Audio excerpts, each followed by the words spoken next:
The stage is set for the Peach Bowl. ASU plays Texas, and it's the game that the Sun Devils should have wanted all along.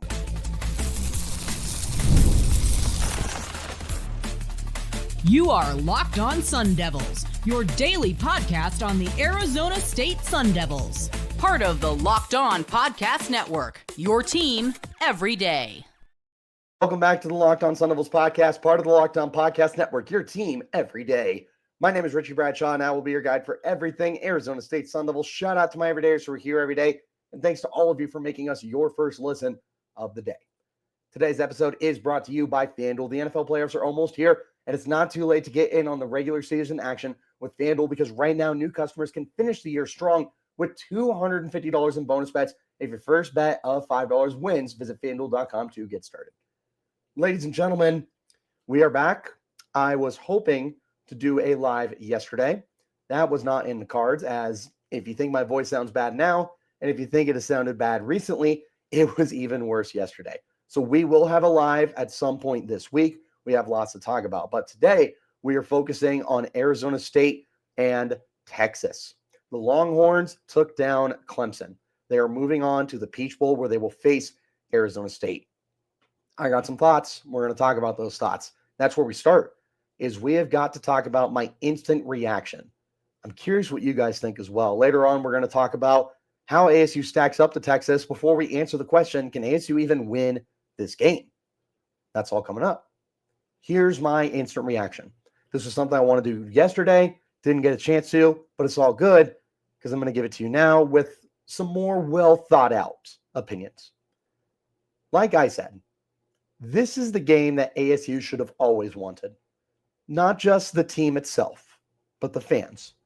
And I got a handful of reasons for you as to why that is. First and foremost, it's Texas. Texas is blue blood.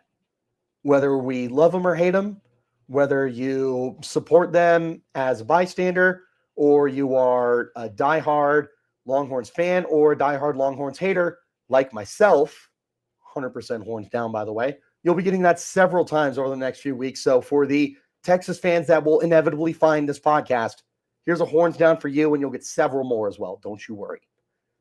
No matter how you feel about Texas, that's a blue blood program. They have a rich history. It was hilarious for the 10 or so years where they were mediocre and going through quarterbacks like they were tissues. And we had the question every year of, oh, Texas is back. Are they not back? Blah, blah, blah. Well, they're back. And they've been back since Steve Sarkisian took over. He was the guy to turn it around. Props to Texas. And they are back. That is a very, very, very good football program with tons of NFL talent. And it's quite the challenge for ASU. That's the first reason why I love that it's Texas. This is a game.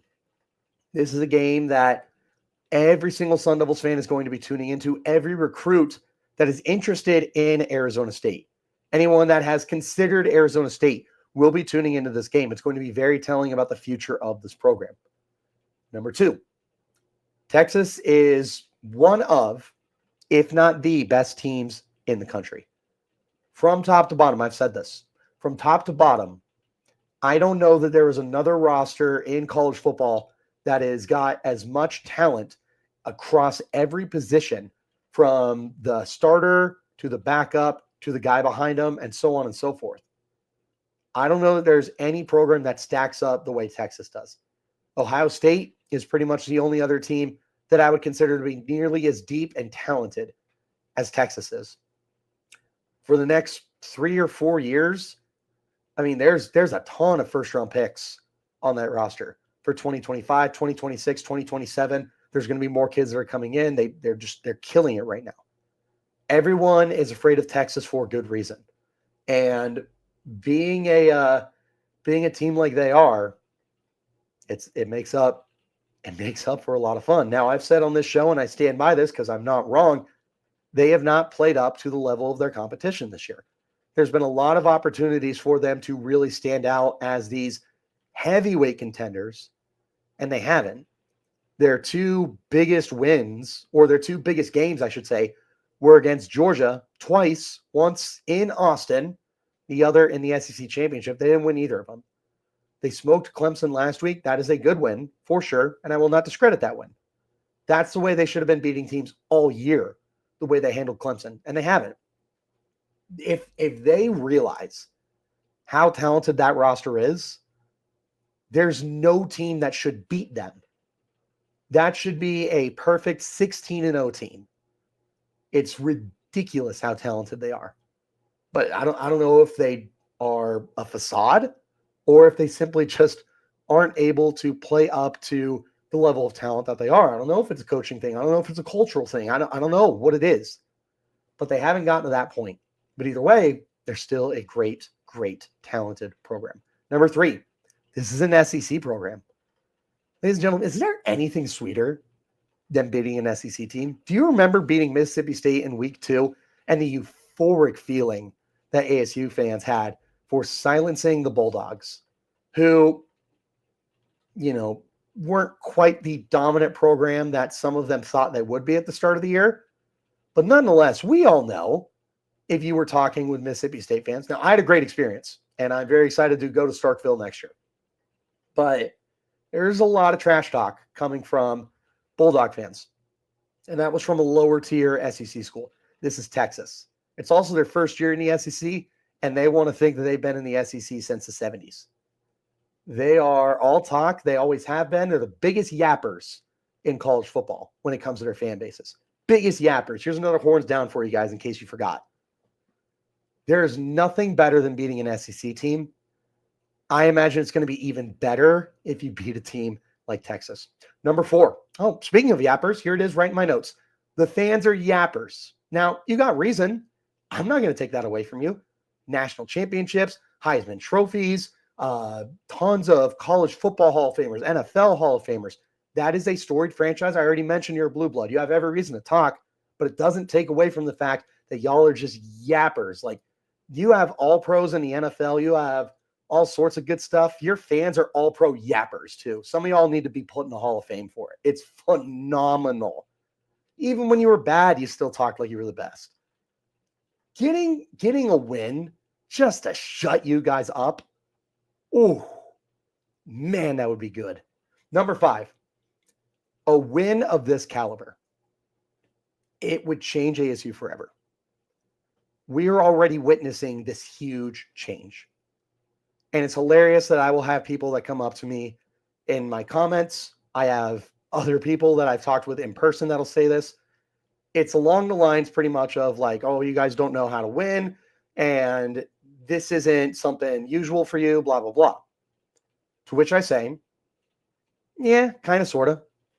We definitely are relearning how to win, for sure. ASU fans are very confident and very cocky right now. We have a reason to be. It's no different than any other program talking their smack when their team's good. But ASU is a winning program. They always have been. They have just struggled to get to this point, just like Texas struggled. Texas was a dumpster fire and a laughingstock for 10 years. Just took ASU a little bit longer to get there. Maybe we don't have the rich history that you do. It's richer than you think, by the way. Do your homework and take a look at everything ASU has accomplished and realize that there are national championships that we were screwed out of for one reason or another. May not be the blue blood you are. We're better than you think, Texas. Oh, here's another one. Horns down.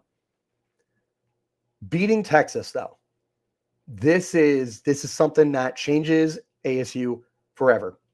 It solidifies your claim that we are legitimate. ASU has beaten 4 ranked teams this year. Nobody cares. Nobody cares. Oh, it's the Big 12. Yeah, and the Big 12 had 4 ranked teams.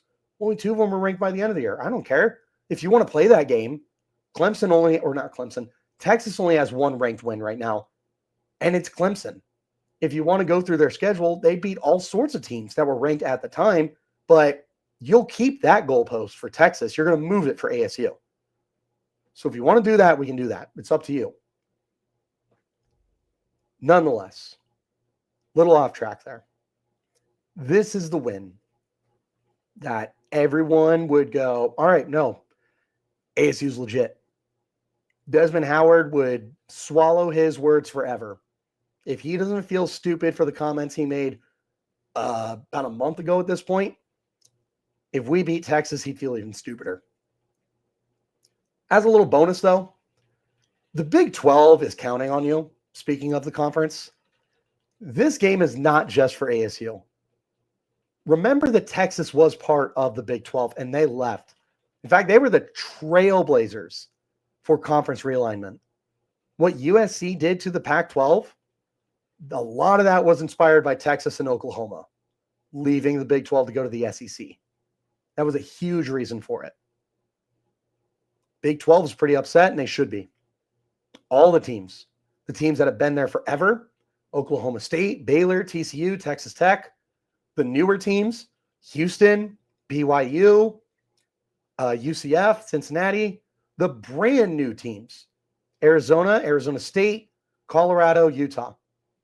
Everybody has a vendetta against Texas right now, some bigger than others. And I will tell you, the majority of those other 15 programs are going to be rooting for you in this game. It's not just about you, ASU. It's about the Big 12 and the brand. We got to protect the brand. It's our first year in the conference.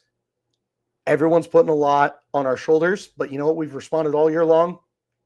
Time to do it again. This is the ultimate prove-it game for ASU. This is the one. You've had great games all year. We've said every week, hey, this is a really good prove-it game. This is a really good prove-it game. Blah, blah, blah, blah, blah. We say it till we're blue in the face. This is the one. BYU was a prove-it game for sure. Iowa State was a prove-it game for sure. At those points in time, we are at a new point in time, and this is a prove-it game to show that you belong in the national conversation as title contenders. You lose this game, you lose it, that sucks, whatever. You lose it by 50, that's a really big deal. You lose it by 1, still really sucks. You win this game by 1, by 50, whatever. This changes your program. This changes your national perspective. This is a huge deal. There are endless possibilities that will open up for you. NIL, it's already going great. It surges. We just beat Texas, the runner-up in the SEC, a team that was supposed to be one of the 3 best in college football and a team that was supposed to win a national championship. Yeah, you just beat them. You were picked to finish dead last in your conference. You beat them. Yeah, NIL is going to go crazy bananas if you find a way to beat Texas. Recruiting skyrockets. You're already doing a great job recruiting in Texas. Hashtag Texas to Tempe just got even better. I don't need to just stay home to contend for a championship. If I want to go out of my state and explore my surroundings, I can go to Arizona State, where I know that they know what they're doing when it comes to bringing these Texas kids in. And they also know what it takes to get to that championship caliber of team. Endless possibilities open up for Arizona State if they do beat Texas. This is a huge prove-it game. This is a huge opportunity for Arizona State to show the world, yeah, we're here, and you better get used to it. How does ASU stack up? Well, I mean, if we're being honest, there's a lot more brand talent for Texas than there is ASU, but they're not as far off as what you want to think. That's coming up next. This is the Locked On Sun Devils podcast, part of the Locked On Podcast Network, your team every day. Did Rocket Money help you find any subscriptions you forgot about or you were even paying for twice? It helped me. I'll tell you right now, I had to renew my credit card recently. I found out the hard way. There was a lot of subscriptions I was paying for that I didn't even realize, and Rocket Money made it really easy to track them all down, and it was like having a personal assistant for my finances.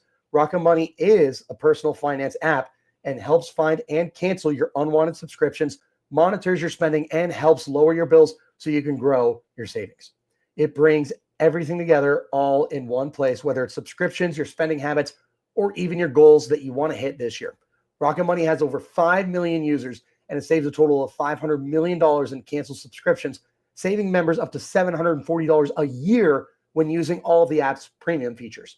For me, it's that subscription tracker. Like I said, I used to think I was on top of that stuff with canceling services and everything like that, but to find out that I have tens and sometimes hundreds of dollars that I don't realize I'm losing every month and every year from subscriptions I didn't know I had, well, that's why Rocket Money was the best investment that I have ever made.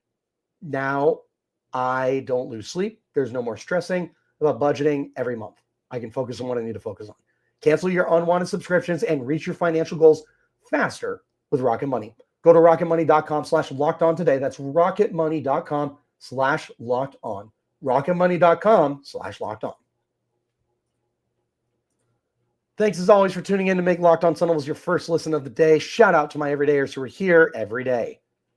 Back into our conversation. The question you have. Well, Richie, how does ASU stack up against Texas? I am glad you asked. We're going to look at the offense. We're going to look at the defense. Spoiler alert, Texas might have the best defense in college football. Offensively, Texas does a lot of really good things. I wouldn't say there's necessarily like superstars on offense. There's a lot of really, really good players. Their running back duo went absolutely insane on Clemson. If I mispronounce the names, I apologize. If you're a Texas fan, first of all, horns down. Second of all, instead of being rude, just tell me how to pronounce it if I pronounce it wrong. Getting ahead of this now, last Friday I said Jahdae Brown was their safety corner. It's Jahdae Barron. My mistake. I don't even know how I made that mistake. That's in my notes moving forward. Apologies for that right now. Moving forward, if I make any mistakes, just let me know and I'll fix it. Anyways, they're running backs. Quintravian Wisner, or Weisner maybe, ran for 110 yards and 2 touchdowns against Clemson. And then Jaden Blue, the guy who I was familiar with, ran for 146 yards and 2 touchdowns on 14 carries. The two of them combined on the season for just under 1,700 rushing yards, 13 touchdowns, over 5 yards per carry. They've got several other guys that can do it as well. They've got a good quality run game, and the committee that they have is able to get things done. ASU has Cam Scadaboo. Boom. Better. You can have 5 guys back there for all I care. Cam Scadaboo is better than every single one of them combined. Oh, that's not good enough for you. Well, we got Kyson Brown. He's pretty darn good too. We got a mobile quarterback and Sam Leavitt. So if you want to bring up that Arch Manning moves, who knows if he starts? Whole different story if he starts, for what it's worth. Sam's a better mover. Comparing their run games, Texas, 2,429 yards.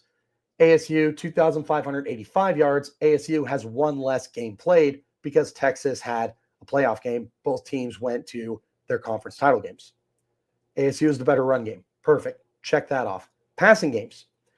If you had Jordan Tyson, then ASU would have a pretty solid advantage over Texas's wide receiver core, but they don't.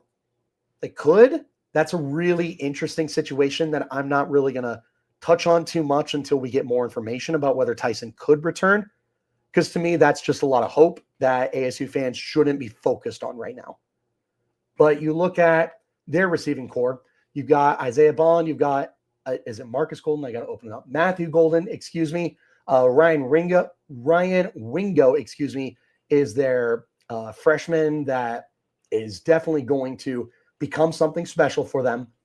And if I didn't mention Isaiah Bond, they have Isaiah Bond, but he was out this week with a hamstring. Hamstrings suck. He could be out for the rest of the year, or he could be good by the end of this week.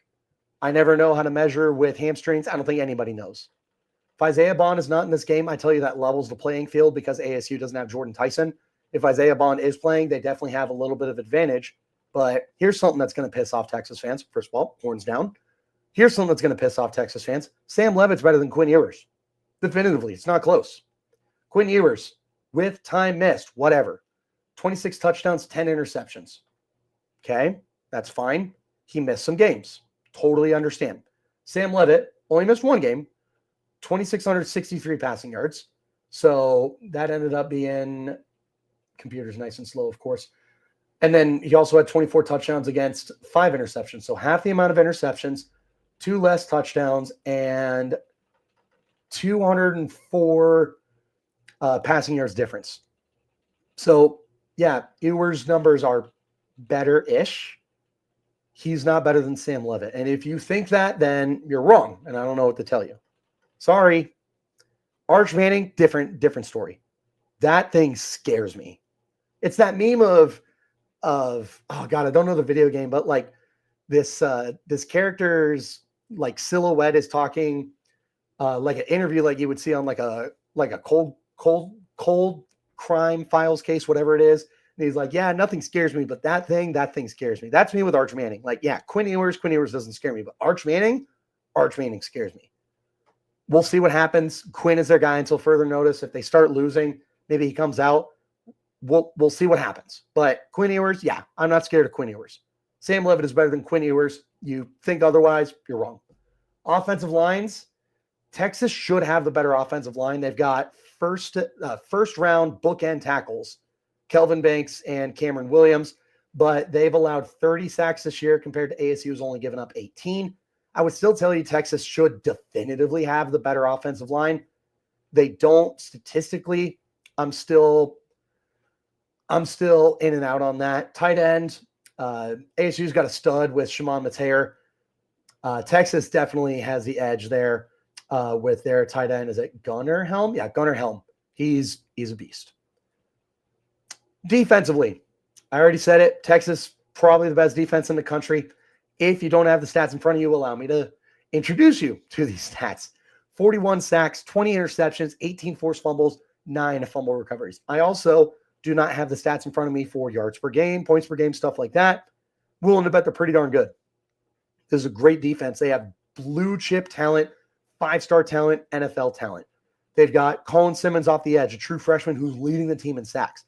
They got Anthony Hill Jr. at linebacker, who has 99 tackles. He's got 7.5 sacks. They got Jahdae Barron, not Jahdae Brown, Jahdae Barron, who is an elite corner or elite safety, wherever you want to put him. He's got the experience.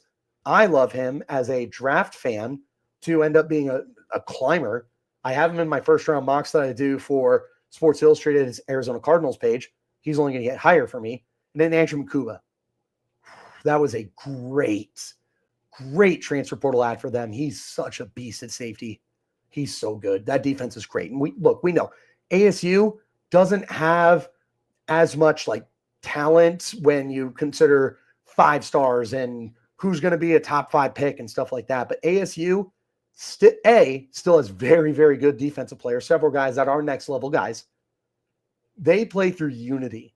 They play as a team. They have that 1/11th mindset of if I do my job, I am going to trust everybody else around me is going to do their job.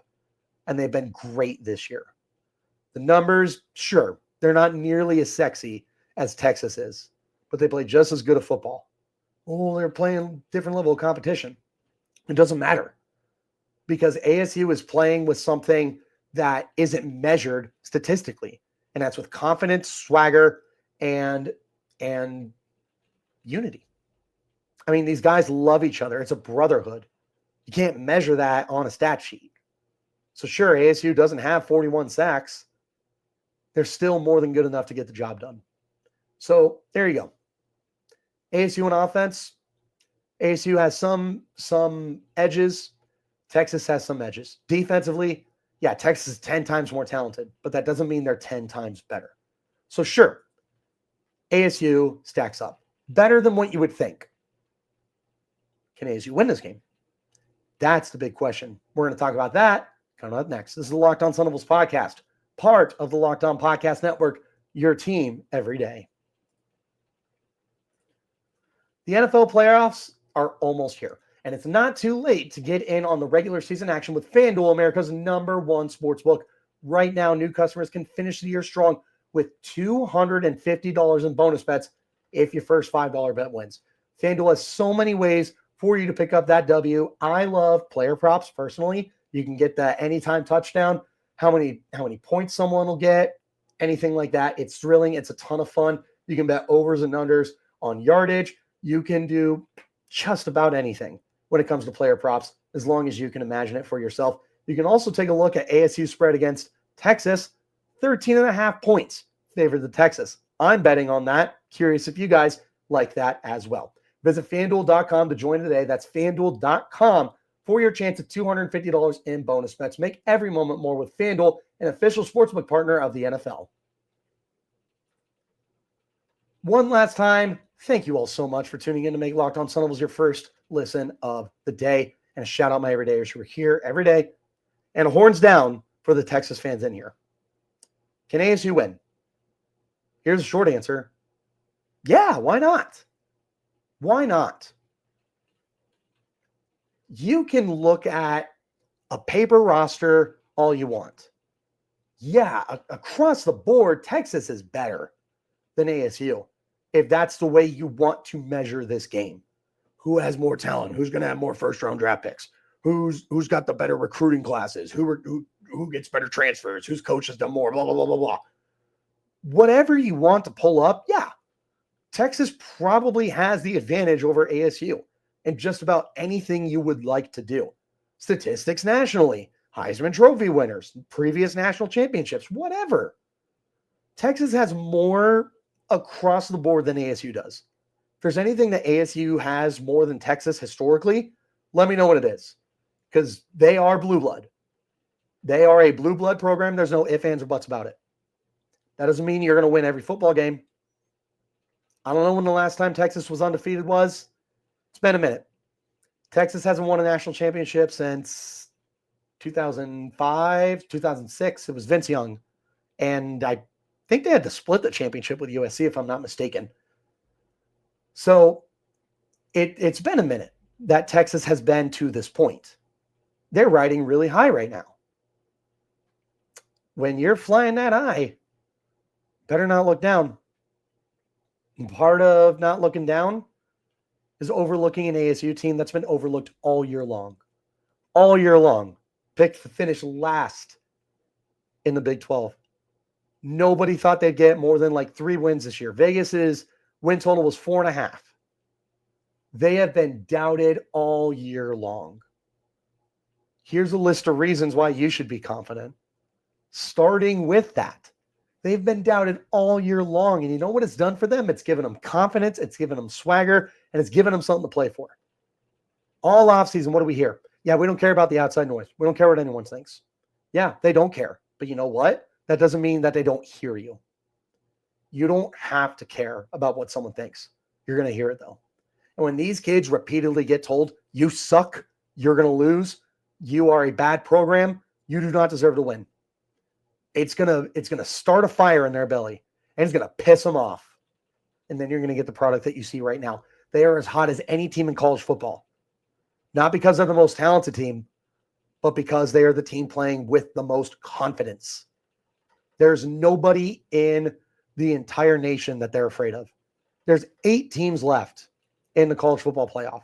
From number 1 Oregon to number 12 ASU or number 4 ASU, whichever ranking we're going off of, I've seen it both ways for talking about the ranking of this game. No matter who it is, 1 through 11, ASU feels fine. They're confident that they can beat them. There's no one they're scared of. They're not afraid of Oregon. They're not afraid of Ohio State. They're not afraid of Texas. That doesn't mean that they're going to win. But what it does mean is that where you would think they would be wetting their pants and shaking and trembling at the knees, they're going to stand up strong and they're going to be ready to fight. That's the difference between teams that are significantly more talented and teams that are just grimy and ready to fight. That's something that this team has done all year long. They play above their competition. This is supposed to be a bad football team, and yet I've not seen a bad football game from them. Cincinnati, probably your worst game. You didn't have your starting quarterback. Texas Tech, you could call that a bad game. I would tell you that was your first real introduction to a new conference that you're not familiar with, and against a pretty good program. Like, Texas Tech isn't bad. They're a good program. It's not like ASU lost to a bottom feeder. They won 11 games. They beat the best teams in the Big 12 this year. They're playing with confidence. They are playing significantly better than anyone thought they would. And they're doing it while playing up to their opponents. That is so important. I don't think people realize how easy it is to play down to your competition, which is something that Texas needs to make sure they don't do. I promise you, Texas, I promise you, if you overlook ASU, you're going to lose this football game. Guarantee it. Guarantee it if you overlook us. You might lose it anyway. You might lose it anyway. But I promise, here's a warning. If you think you're just going to waltz past Arizona State, you're wrong. You've never been more wrong about anything in your life. Here's one more horns down for you. ASU, have gotten better every single week. They have gotten better every single week. They are feasting off of the negativity that the world has given them, that the narratives that have been pushed and not been pushed on them, they're feeding on it. They love it. They love it. When the first odds dropped Saturday night for the quarterfinal round of the college football playoff, I saw ASU 13.5 as underdogs to Texas. If you were wondering what my reaction was, I laughed. I looked at my brother-in-law. I was over at his house. We were watching Tennessee and Ohio State. I laughed. I looked at him. I said, I love it. I don't want it any other way. First thing I did was I opened FanDuel. That's my app. If you guys use anything else, I would just let you know that FanDuel is America's #1 sportsbook. But I opened up my FanDuel account. I put money down on the ASU to win that game. I said, yeah, 13.5. Give me that to cover. And I took the money line too. It was plus odds. I said, yeah, absolutely. I'm taking ASU. And I'm taking it without a doubt. And I promise you, ASU saw that too. They saw that line that came out. Do they care? No, they don't care. But they saw it and they heard it. They heard the disrespect. They've heard it all year long. It's whiteboard material. It's written right up there above their locker. This is what the world thinks of you. We don't care. We don't give a crap, but we're going to prove them wrong. There's a difference between those two. And that's the line that ASU has found this year. They don't feel sorry for themselves. They knew what the expectations were for good reason, what the expectations were. But as they got better every single week and they weren't getting their roses and they weren't getting the praise they deserved from the nation, it only fueled them more. It only made this team more pissed off. Why is no one talking about us? You know what? Doesn't matter. We are going to prove the world wrong. And I'll tell you what. We started the year and the world was against ASU. Everyone was against ASU. That's changed. Now, the world has your back. But the doubters and everybody that is scheming against you for whatever reason, whether it's money, whether it's national narratives, whatever, opposing teams, opposing conferences, any kind of news industries, whatever they're putting in front of you, you're feeding on it. And you got most of the country is backing ASU right now. Hop on Twitter. Unless you already hated ASU for some other reason, or you already hated Texas for some reason, a lot of people that are unbiased are rooting for ASU. I've seen people in Cincinnati rooting for ASU. I've seen people in Oregon rooting for ASU. People in the Northeast rooting for ASU. People in the Southeast rooting for ASU. Everyone's bought in. You are getting the love and respect that you deserve from the people that matter. So let's keep beating everybody in front of us. Because when ASU gets to Atlanta and when they get into the Mercedes-Benz Stadium and they see a sea of burnt orange on one side of the stadium and a sea of maroon and gold on the other, they're going to know that they got this far for a reason. There's a lot of people that you're going to be fighting for in that game. There's going to be a lot of people that you're fighting against in that game.